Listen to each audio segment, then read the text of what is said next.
حضور ایک چھوٹا سا سوال ہو رہا ہے، یہ میرے دوست کی طرف سے ہے جی، وہ غرامدی ہیں جی، وہ پوچھنا چاہتے ہیں کہ اگر ایک انسان نے 10 سال نمازیں نہیں پڑھی تو وہ روزانہ ایک کی بجائے 2 مرتبہ ہر نماز کو پڑھ سکتے ہیں؟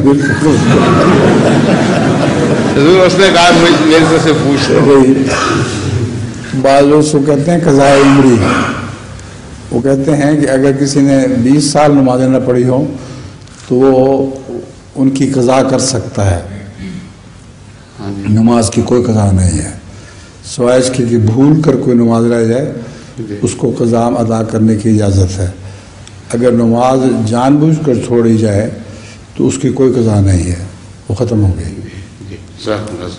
شکریہ۔